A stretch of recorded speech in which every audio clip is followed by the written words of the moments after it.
காலை வணக்கம் நண்பர்களே. இன்று நாம் என்ன பதிவு பார்க்க போகிறோம் என்றால் யோகா லெசன் பார்ட் 2. இப்போ நம்ம இந்த யோகா பண்ணுறதுக்கு முன்னாடி யோகா லெசன் பார்ட் 1 போய் பார்த்துட்டு வந்துடுங்க. யோகா எதுக்கு பண்ண வேண்டும் அப்படின்ட்டு.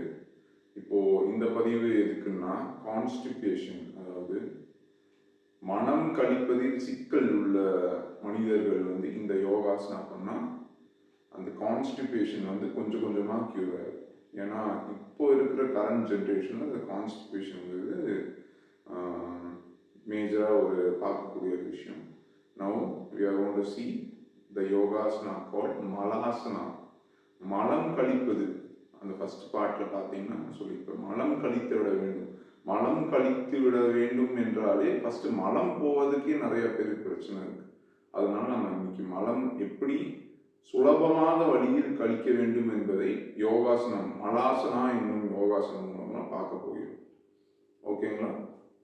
Now spread your legs wide apart. இப்போ கையை மேலே தூக்கிட்டு now you are going to do the squat position. The squat position. Squat position அப்படி உட்கார்ந்துட்டு either you can keep your hand like this or you can keep the hand like this. புரியுதா? இந்த மலாசனாவை பண்ணும்போது அந்த ரெக்டம் அந்த anus ஒரு straight forward போஸ்ல இருக்கும். அந்த ரெக்டம் அந்த ஆனஸ் ஸ்ட்ரெயிட் ஃபார்வர்ட் போஸ்ல இருக்கும். அப்படி இருக்கும்போது உங்களோட ப்ரெஷர் எல்லாமே அதை நோக்கி ஃப்ளோ ஆகும். To not give the pressure on your hips. அங்க ஹிப் பகுதி, அதாவது உங்கள் இடுப்பு பகுதியில் வெயிட்டை கொடுக்காதீர்கள். ஆனால் உங்கள் ஆனஸ், அதாவது அந்த அந்த வாயாசனால அந்த ப்ரெஷர் கொடுக்கும். அந்த ரெக்டம் அந்த ஆனஸை கொடுத்தீங்கன்னா now you are going to see some pressure in them. இப்போவுமே சில பேருக்கு அந்த கான்ஸ்டிபேஷன் போகாது, க்யூர் ஆகாது. அது takes time. Once in a while பண்ணிக்கிட்டே இருந்தால் தான் அது காலையில் ஈஸியாக போகும். முதல் காலையில் எழுந்தவுடன் கழிக்க வேண்டிய முதல் இது கான்ஸ்டிபேஷன். அதாவது நம்ம மலத்தை கழித்து விட வேண்டும். அது பல் வளக்கிட்டு காஃபி குடித்தாதான் வரும், டீ குடித்தாதான் வரும் அப்படின்னு சொல்கிறது அது லாங் டேர்மில். காஃபியில் இருக்க டோபமீன், கேஃபைன் லாங் டேர்மில் எஃபெக்டிவாக இருக்காது. இப்போ வயசு இருக்கும்போது அது கேட்கும், வயசானதுக்கப்புறம் அது கேட்காது. இன்னும் நிறைய காஃபி தேவைப்படும். அதனால காஃபி குடிக்காம எப்படி நம்ம மலத்தை கழிக்க வேண்டும் என்று பார்ப்போம். இப்போ இந்த மலாசனா உட்கார்ந்துட்டு இருக்கோம். இன்னுமே அந்த கான்ட்ரடிக்ஷன் ஆஃப் ஆனஸ் நல்லா க்ளோஸ்டா இருக்கு.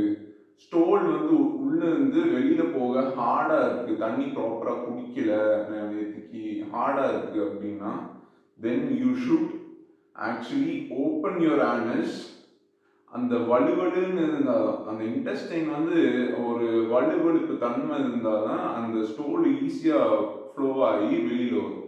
இப்போ நம்ம நேற்றுக்கு தண்ணி குடிக்கல, பட் அந்த ஸ்டோல் வெளியில் வரணும் அப்படின்னா now we are going to drink water. Hot வாட்டரோ குடிக்கக்கூடாது. ஹாட் வாட்டரில் ஹனி போட்டு குடிக்கிறது, அதில் லெமனை ஜூஸ் பிழிஞ்சு குடிக்கிறது, சக்கரை போட்டு ஜூஸ் குடிக்கிறது, அதெல்லாம் வேலை செய்யாது. அதை செய்யாதீர்கள். காலையில் your stomach will be very sensitive, very very sensitive. அந்த டைமில் அவங்க ஹாட் வாட்டர் அந்த கெமிக்கல், அந்த டாக்ஸின் வெளியில் போகும். But the same time the good chemicals will also leave your intestine. அது சேஃப் இல்லை, அந்த லாங் டேர்ம் சேஃப் இல்லை. ஹாட் வாட்டர் காலையில் எழுந்தோன்னா கன்சியூம் பண்ணக்கூடாது. You should have a normal glass of water. Now we are going to have a normal glass of water.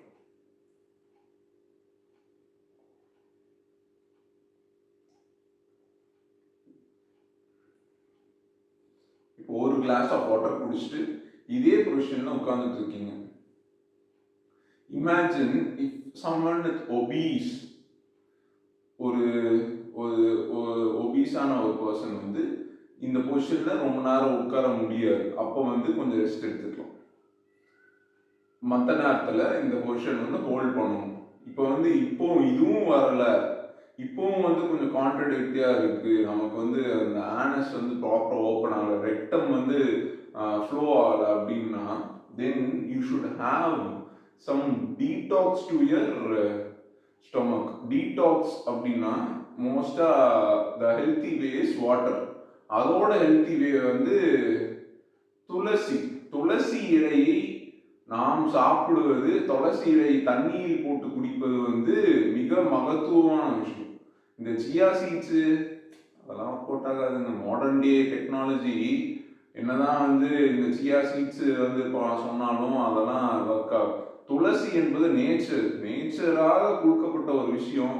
அது நேச்சர்ல விளைய வச்சு கொண்டு வர விஷயம் வந்து நமக்கு யூஸ்ஃபுல் ஆகும். ஸோ துளசி தண்ணியை குடிப்பது மிகவும் மிக மகத்தானது. அப்படியே உங்களுக்கு இந்த ஆசனா பண்ண முடியினாலும் காலையில் எழுந்தோன்னா துளசி தண்ணீரை குடிக்க வேண்டும். துளசி தண்ணீரை குடிக்க ஆரம்பிச்சிட்டிங்கன்னா அந்த பாடி டீடாக்ஸ் ஆகிடும். இந்த துளசி தண்ணி குடிக்கிறதுக்கு முன்னாடி மென்ஸ்ட்ரேஷன் சைக்கிளில் உள்ள பெண்களும் அவங்க அம்மாமார்களையும் அவங்க டாக்டர்கிட்டையும் கன்சல்ட் பண்ணுறது சேஃப். இது ஆண்களுக்கு மிகவும் பொருத்தமானது. ஆனால் பெண்கள் பொறுத்தவரை அவங்க டாக்டர்கிட்டையும் அந்த அம்மாமார்கள்கிட்டையும் கன்சல்ட் பண்ணுறது இட் இஸ் சேஃப். ஸோ துளசி நம்ம வந்து குடித்தோம் அப்படின்னா இப்போ மலம் கழிப்பது போல ஃபீல் ஆகும். இப்போது மறுபடியும் நாம் என்ன பண்ண வேண்டும், அந்த துளசியை குடிக்க வேண்டும், துளசி தண்ணீரை குடிக்க வேண்டும். குடித்து கொண்டே இருந்தால் அந்த டீடாக்ஸ் வந்து ஆகும். வயிறு ஒரு மாதிரி it will be like pressurising over, இல்லைன்னா கடமுடன் ஒரு மாதிரி சவுண்டு கேட்கும். அப்போ then we should go to rest room. Understand? இப்போ இந்த பதிவை நம்ம மலாஸ்னா பார்த்தோம். கான்ஸ்டிபேஷன் நேச்சுரலா எப்படி கியூர் பண்றது பார்த்தோம். ஏன்னா this is been a very common issue with respect to the youngsters nowadays. ஏன்னா நம்ம வாழ்க்கை ஓடிக்கொண்டே இருக்கும்போது இதுக்கு தனிப்பட்ட முறையில் நம்ம வந்து டைம் ஸ்பெண்ட் பண்றது இல்லை. அது அப்புறம் பார்த்துக்கலாம், இப்போ பார்த்துக்கலாம். மலத்தை அடக்கி வைத்து கொண்டே இருந்தால் பின்னாடி பெரிதளவில் பிரச்சனை வரும். இப்போ நமக்கு தெரியாம இருக்கலாம், மலத்தை ஒருத்தன் அடக்கி கொண்டே இருக்கிறான், பின்னாடி பெரிதளவில் பிரச்சனை வரும். ஸோ மலத்தை விட வேண்டும். யூரின்னா 6 hours மேக்ஸ். அதுக்கு மேல நீங்க யூரினை ஹோல்ட் பண்ணிட்டீங்க, you will face some kidney problem, stone issues, everything will come. மலத்தை வந்து நீங்க வந்து 12 hours அதுக்கு மேல அடக்கி வச்சிட்டீங்க அப்படின்னா you will face more issues in the future.